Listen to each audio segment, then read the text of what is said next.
Dear viewers, trigonometry की पूरी series लेकर आ रही हूँ मैं आपके लिए।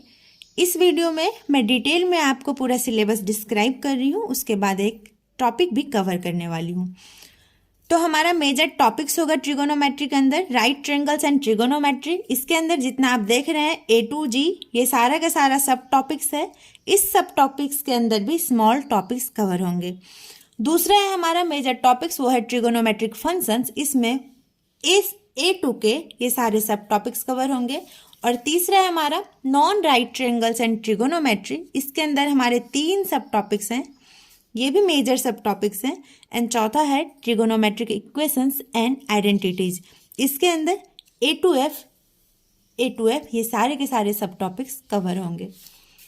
तो सबसे पहले मैं डिस्क्राइब करने जा रही हूँ कि पाइथागोरियन थ्योरम क्या होता है। पाइथागोरियन थ्योरम जब भी आपसे पूछा जाए तो इसका एक सिंपल सा स्टेप है, A² plus B² is equal to C²। अब आप बोलेंगे A एंड B क्या है? A एंड B जो है वो length of the legs of the right angle triangle है।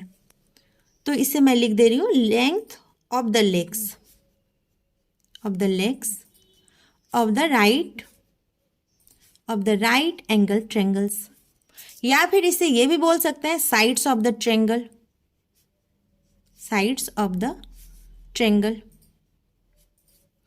C क्या है? C हमारा हाइपोटेनियस है। अब मैं इसे राइट एंगल ट्रायंगल में आपको रिप्रेजेंट करके दिखाती हूँ। ये मैंने बनाया राइट एंगल ट्रायंगल। राइट कहने का मतलब हुआ 90 डिग्री एंगल बनेगा हमारा, तो 90 degree angle. A and B दो इसके साइड्स हो गए और C हाइपोटेनियस हो गया। हाइपोटेनियस हमारा कौन सा साइड होगा ये हमें बताएगा A एंड B, यानी जिस भी साइड्स के बीच में राइट एंगल बन रहा होगा उसके अपोजिट का जो साइड होगा वो होगा आपका हाइपोटेनियस। मैं यहाँ पर लिख देती हूँ हाइपोटेनियस।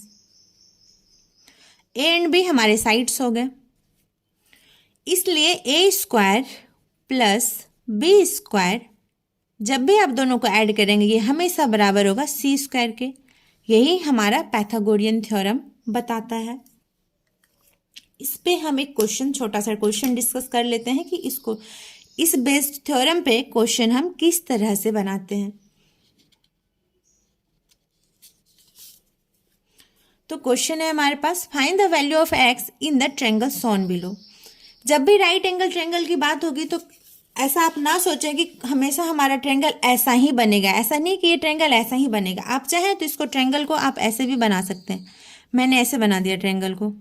क्या ये राइट एंगल ट्रायंगल है? अगर मैंने बोल दिया कि ये 90 डिग्री है तो क्या ये राइट एंगल ट्रायंगल है? बिल्कुल है। क्यों? क्योंकि दो साइड जो है हमारा आपस में 90 डिग्री बना रहा है। अगर दो साइड 90 डिग्री बना रहा है तो A और B साइड हमें मिल गया।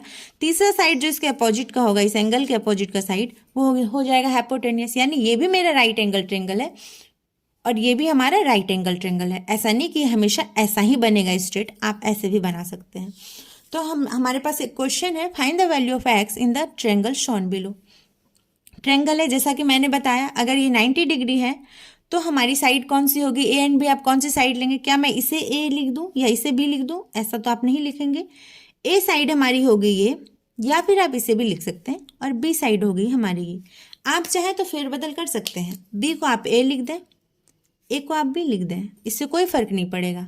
मेनली हमें देखना होता है A और B के बीच में 90 डिग्री एंगल बन रहा है या नहीं। अगर ये बन रहा है तो ये राइट एंगल ट्रायंगल है, और अपोजिट जो हमारा साइड है, अपोजिट साइड, ये हो गया हाइपोटेनियस, जिसको आप C से डिनोट करेंगे। ये तो C सेम ही रहेगा दोनों ही केस में, A B चाहे आप किधर भी लिख दें। तो हमारा पाइथागोरस थ्योरम, जो कि मैंने अभी तुरंत बताया, क्या होता है? पाइथागोरियन थ्योरम होता है A² plus B² should be equal to C²। Third side के बराबर होनी चाहिए, स्क्वायर के बराबर। तो A² क्या है? A की वैल्यू क्या गिवन है इस क्वेश्चन में? 2 गिवन है, तो मैंने लिखा 2 का स्क्वायर, प्लस B की हमारे पास क्या वैल्यू गिवन है? तो B की वैल्यू गिवन है ABC। B की वैल्यू हमारे पास x गिवन है, यानी इसकी वैल्यू हमें गिवन नहीं है, is equal to C²। C की वैल्यू 7 गिवन है, तो 7 का स्क्वायर। तो x² is equal to 49 minus 4 करेंगे, जो कि 45 के बराबर होगी। तो x की वैल्यू हो जाएगी स्क्वायर रूट ऑफ 45। तो आप ऑप्शन C मार्क कर देंगे। ये हो गया क्वेश्चन नंबर 1। क्वेश्चन नंबर 2 में बताती हूँ। जब भी मैं राइट एंगल ट्रायंगल बोलूंगी तो इसका मतलब ये होता है, अगर आप डेली टू डेली लाइफ में देखेंगे तो आप राइट एंगल ट्रायंगल कहाँ कहाँ देखते हैं, आप इनसाइड प्रिज्म भी देखते हैं, आप इनसाइड पिरामिड भी देखते हैं। तो एक क्वेश्चन मैं पिरामिड पर भी लेके आई हुई हूँ। A right square based pyramid with a height of 98 metre. Height कितनी गिवन है क्वेश्चन में? 98 मीटर। इस side of the base is 180 metre. Base हमारे पास 180 है और हाइट जो है वो है 98 metre. Which diagram best relates the given information to the slant height L of the pyramid? Slant height L कहने का मतलब होता है हाइपोटेनियस। हाइपोटेनियस को आप C जिससे आप रिप्रेजेंट कर रहे थे अभी तक, उसे आप स्लैंट हाइट L भी बोल सकते हैं।